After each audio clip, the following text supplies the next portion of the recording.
Hi hello నమస్తే welcome to హిట్టి. ఎట్టకేలకు అనసూయ గారు అయితే రాశి గారికి సారీ చెప్తూ ఒక స్టోరీ అయితే పోస్ట్ చేయడం జరిగింది.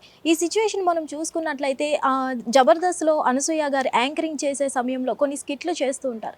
ఆ స్కిట్లు చేసే సందర్భంలో ఆది గారి టీంలో ఉన్నప్పుడు ఎవరైతే ఈ స్క్రిప్ట్ రాసి ఇచ్చారో వాళ్ళు సారీ చెప్పినా చెప్పకపోయినా నా తరపు నుంచి అప్పుడు తెలుగు రానితనం వల్ల నేను అట్లా మాట్లాడా, వాళ్ళు ఇచ్చిన స్క్రిప్ట్ వాళ్ళు అలా చేయించడం వల్లే నేను చేశా, నా తప్పు ఉంది కాబట్టి నేను సారీ చెప్తున్నా. ఆ టీం వాళ్ళు, ఆ డైరెక్టర్ గారు కానీ, ఈ స్క్రిప్ట్ రాసిన వాళ్ళు కానీ ఎవరైనా సారీ చెప్పినా చెప్పకపోయినా సరే నా తరపు నుంచి అక్కడ నా తప్పు ఉంది, నా పాత్ర కూడా ఉంది కాబట్టి నేను సారీ చెప్తున్నాను అంటూ ఆమె ఒక స్టోరీ పెట్టడం జరిగింది. ఇదంతా మనం చూసుకున్నట్లయితే రీసెంట్లీ శివాజీ గారి మాటల నుంచి స్టార్ట్ అయిన ఈ ఫైర్ అంతా రీసెంట్లీ అనసూయ వరకు కూడా వెళ్ళడం జరిగింది. అలాగే అనసూయ గారి మీద రకరకాల కామెంట్స్ కూడా రావడం జరుగుతుంది. ఇదంతా చూసుకున్నట్లయితే ఇప్పటి వరకు అనసూయ గారు అయితే ఏమేం మాట్లాడారో, ఏమేం చేశారో అవన్నీ ఇప్పుడిప్పుడు వీడియోస్ అయితే బయటికి రావడం జరుగుతుంది. అలా వచ్చిన తరుణంలో జబర్దస్త్ స్కిట్స్ అప్పుడు చేసినప్పటివంటివి అనసూయ గారు మాట్లాడిన మాటలు అవన్నీ కూడా ఇప్పుడు బయటికి రావడం జరుగుతుంది. ఆ విజువల్స్ రావడం వల్ల ఇప్పుడు రాశి గారు ఆ విజువల్స్ మీద రెస్పాండ్ అవుతూ ఇలా మాట్లాడతారా, ఒక ఆడవాళ్ళే ఇంకొక ఆడవారి కోసం ఇట్లా హేళనగా మాట్లాడతారా అంటూ ఇప్పుడు ఆమె రెస్పాండ్ అవుతూ ఒక వీడియో పెట్టడం జరిగింది రాశి గారు. సో ఇది పెట్టడం తర్వాత రాశి గారు అయితే చాలా అసభ్యకరంగా ఆమె కూడా మాట్లాడడం జరిగింది.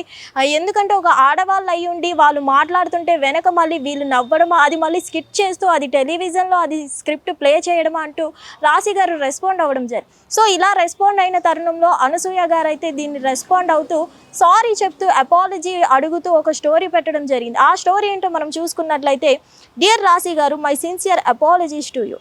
3 సంవత్సరాల క్రితం నేను చేసిన ఒక షోలో తెలుగు సరిగ్గా రానితనంపై చేసిన స్కిట్లో మీ పేరును ఉపయోగించి నా నోటి నుంచి డబుల్ మీనింగ్ వాళ్ళు చేయించారు. సో ఎవరైతే ఇది చేయించారో ఆ డైరెక్షన్ వాళ్ళు, ఆ టీం వాళ్ళు ఎవరైనా సారీ చెప్పినా చెప్పకపోయినా అందులో నా పాత్ర ఉంది, నా చేత వాళ్ళే మాట్లాడించారు. నా తెలుగు అప్పటికి నాకు రాదు. ఆ రోజే నేను అడిగి ఉంటే ఈ పరిస్థితి వచ్చేది కాదు. ఆ రోజు నాకు ఏం అర్థం కాలేదు, తెలుగు రాదు కాబట్టి వాళ్ళు చెప్పించిన స్క్రిప్టే నేను చెప్పడం జరిగింది.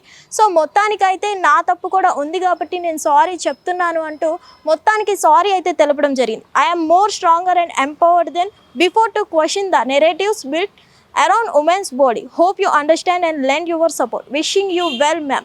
ఇక్కడ చెప్తున్నట్లయితే ఆడవాళ్ళకి ఎప్పుడు సపోర్టివ్గా ఉండే నేను ఇలా ఎందుకు మాట్లాడతాను, ఎప్పుడు ఆడవాళ్ళకి ఏది జరిగినా సరే నేను వెంటనే రెస్పాండ్ అవుతూ ఉంటాను. అలాంటిది మీ గురించి నేను అట్లా మాట్లాడాను అంటే నా వల్ల కావట్లేదు. ఏదేమైనా కానీ అలా తెలుగు రానితనం వల్లే నేను చేసినందుకు బాధపడుతున్నానంటూ మొత్తానికైతే రాశి గారికి అయితే అపాలజీ చెప్తూ స్టోరీ పెట్టడం జరిగింది. సో ఈ మొత్తానికి చూసుకున్నట్లయితే అనసూయ గారు, శివాజీ గారి వల్ల ఇదంతా అయ్యింది. సో ఏదేమైనా కానీ అనసూయ గారు అయితే మొత్తానికి రాశి గారికి సారీ చెప్తూ ఒక అపాలజీ అయితే స్టోరీ పెట్టడం జరిగింది. హిట్ టీవీ యాప్, ఇందులో short news, live news, entertainment shows, movies, digital magazines తో పాటు మీ జిల్లా వార్తలను కూడా ఫ్రీగా చూడొచ్చు. ఇంకెందుకు ఆలస్యం, వెంటనే హిట్ టీవీ యాప్ ని డౌన్లోడ్ చేసుకుని ఫ్రీగా ఎంటర్టైన్మెంట్ పొందండి. Hit TV app. Hit TV app. Please download hit TV app. Hit TV app ని ఫ్రీగా డౌన్లోడ్ చేసుకుని ఎంజాయ్ చేయండి. మీకు నచ్చిన ఎంటర్టైన్మెంట్ కోసం హిట్ టీవీ యాప్ ని ఫ్రీగా డౌన్లోడ్ చేసుకుని ఎంజాయ్ చేయండి. హిట్ టీవీ యాప్ ని డౌన్లోడ్ చేసుకుని ఆస్వాదించండి, ఆశీర్వదించండి. ఇంతమంది సెలబ్రిటీలు హిట్ టీవీ యాప్ ని డౌన్లోడ్ చేసుకోండి అని చెప్తున్నారంటే ఎంత మంచి యాప్ ఆలోచించండి. అమెరికాలో చదవాలనుకునే వాళ్ళకి విశ్వసనీయమైన పేరు మన శౌర్య కన్సల్టెన్సీ. UK లో 1 year masters, UK లో 1 year masters, 2 years work permit up to 5 years visa. Contact Saurya Consultancy. Contact 89851 89851.